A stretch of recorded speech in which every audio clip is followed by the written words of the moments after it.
2001 থেকে 2006 আমার একটি অবস্থান ছিল। আজকে আমার অবস্থানটি ভিন্ন। 1 থেকে 6 পর্যন্ত আমি বগুড়াকে যেভাবে দেখতাম, সামনের দিনে ইনশাল্লাহ অবশ্যই সেভাবে দেখব। একটি কথা একজন বলেছেন যে গত 15 বছর ধরে বগুড়া বঞ্চিত ছিল। প্রিয় ভাই বোনেরা, বগুড়াই শুধু বঞ্চিত ছিল না গত 15 বছর ধরে। গত 15 বছর বগুড়া তো বঞ্চিত ছিলই, বলা যায় সমগ্র বাংলাদেশে সত্যিকারভাবে বঞ্চিত ছিল। আজকে 2001 থেকে 6 পর্যন্ত আমার যে অবস্থানটি ছিল, আজকে কিন্তু আমার অবস্থানটা, যেহেতু আপনারা ঘরের মানুষ, আপনাদের সাথে আমি একটি কথা শেয়ার করতে চাই। 2001 থেকে 2006 আমার একটি অবস্থান ছিল। আজকে আমার অবস্থানটি ভিন্ন। 1 থেকে 6 পর্যন্ত আমি বগুড়াকে যেভাবে দেখতাম, সামনের দিনে ইনশাল্লাহ অবশ্যই সেভাবে দেখব। তবে এই যে একটু আগে একটা কথা বলেছেন, একজন প্রার্থী আমাদের বলেছেন যে গত 15 বছর ধরে বগুড়া বঞ্চিত ছিল। একটি কথা একজন বলেছেন। প্রিয় ভাই বোনেরা, বগুড়াই শুধু বঞ্চিত ছিল না গত 15 বছর ধরে। গত 15 বছর বগুড়া তো বঞ্চিত ছিলই, বলা যায় সমগ্র বাংলাদেশে সত্যিকারভাবে বঞ্চিত ছিল।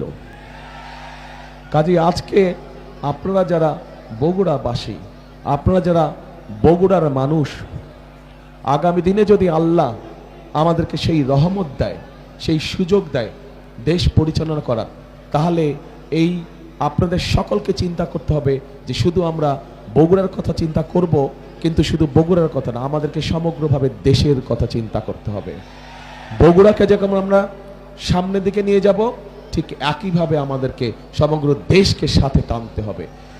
সামগ্রিকভাবে সমগ্র দেশ কিন্তু গত 15 বছর সত্যিকার মানুষের যেই কাজগুলো, সেই কাজগুলো থেকে সমগ্র দেশ কিন্তু বঞ্চিত হয়েছে। দেশের মানুষ চিকিৎসা সুবিধা ঠিকভাবে পায় নাই। দেশের কৃষকরা তাদের বিভিন্ন সুযোগ সুবিধা থেকে বঞ্চিত হয়েছে। দেশের ছাত্রছাত্রীরা দেশের শিক্ষা ব্যবস্থা সম্পূর্ণ ধ্বংস হয়ে গিয়েছে। আমরা যদি এভাবে দেখি, প্রত্যেকটি ক্ষেত্রে একটি সরকার বা দেশের যতগুলো সেক্টর থাকে, গত 15-16 বছরে কল কারখানা, মিল কারখানা কোনো কিছু সঠিকভাবে গড়ে উঠতে দেয় নাই। শুধু একটি কাজ হয়েছে, মেগা প্রজেক্ট হয়েছে তথাকথিত, এবং মেগা প্রজেক্টের নামে মেগা দুর্নীতি হয়েছে। প্রিয় ভাই বোনেরা,